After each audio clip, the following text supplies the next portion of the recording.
and welcome to my easy to understand guide to the Avengers and industry. This video is going to be particularly relevant for you if you are studying the OCR GCSE exam board for media studies, as it currently appears as a set text.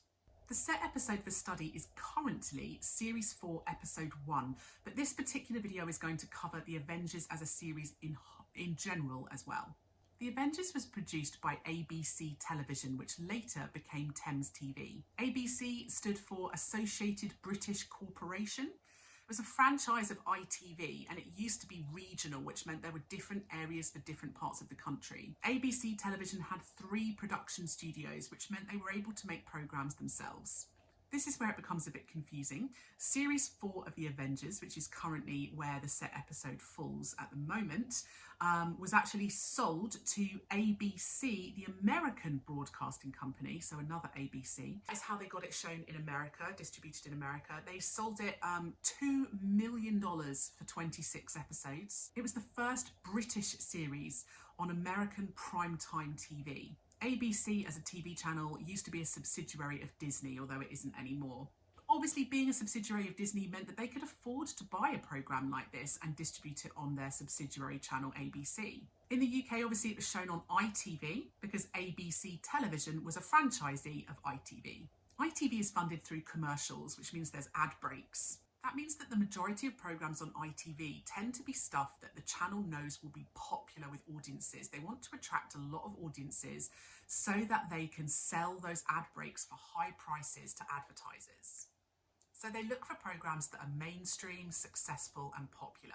One thing the TV show does in order to try and reduce the risk and increase their chances of success was to cast people who were reasonably famous at the time. So for example, Honor Blackman was one of the main stars. She was a Bond girl in one of the James Bond films at the time. She was a huge sex symbol in that time period and very, very famous.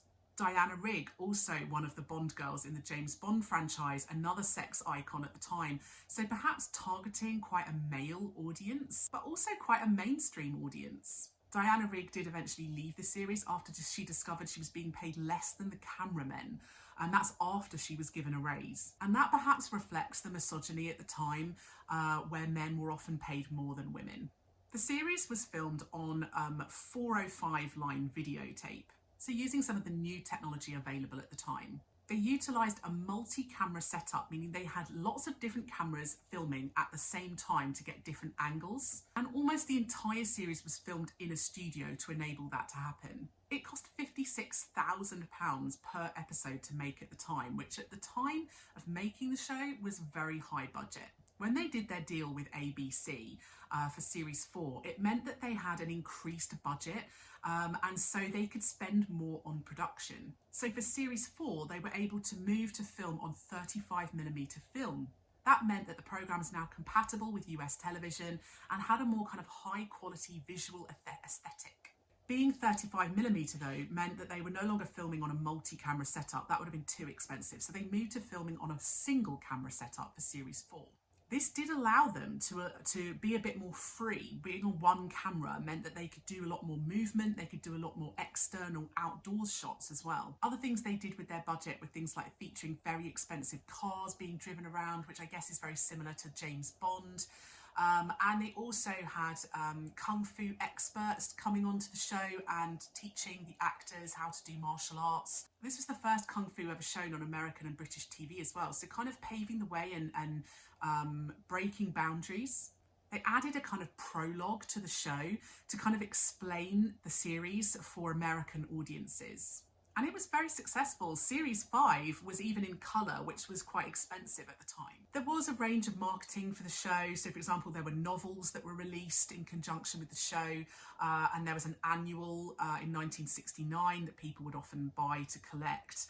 There were also comic strips available in TV guides and newspapers, which people enjoyed reading. And there was also a novelty song, Kinky Boots, as well, which I guess was very much designed to appeal to a sort of male audience. But obviously there's a limited amount of marketing you could do in the 1960s. There's no social media then, no websites. So they marketed it as best they could in the 1960s. Obviously at the time it was distributed on ITV in the UK, as I've said, It has more recently been shown on ITV4. Obviously, a lot of these kind of cult older TV shows are being reshown, rerun. And then as well, they've also been remastered and distributed on DVD too. At the time, there was this kind of tradition of companies trying to save money by re-recording over old footage or old tapes. And people didn't really think to archive material or make lots of copies of it.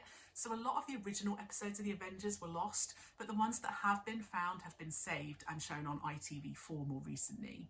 And like I said, the show was a success. It did have spin-offs. The New Avengers was quite a good success in the 70s. They had a stage play in 1971. They had a radio series in South Africa in 1971 to 1973. There were plans for a film that kept getting repeatedly, put back and back. But there was eventually a film in 1998 starring Uma Thurman, which kind of did okay. In terms of regulation, being made that long ago meant that there were some historical restrictions about what you could and couldn't show at the time. Things were obviously very different in terms of what was allowed in society. You couldn't really have anything more than flirting between characters and maybe a little bit of innuendo, but you couldn't really have, big kissing scenes, certainly no sex scenes or anything like that. Everything was a lot more toned down in that time. The show was also considered quite violent, particularly by American TV standards at the time.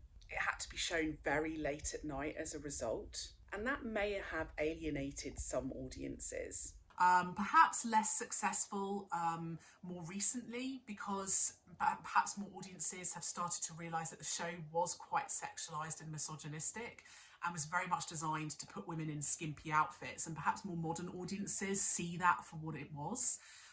But certainly in the sort of 1960s and 70s, it was very popular with audiences. Eventually, ABC in America cancelled the show and they didn't want to help fund it anymore. And that's because it wasn't doing as well on their channel as had been expected or has been hoped. And without their funding, it simply couldn't continue. Don't forget to subscribe to my channel for other videos that might be relevant for you. And if you would like a video that I don't already have, leave a little comment below and I'll see what I can do.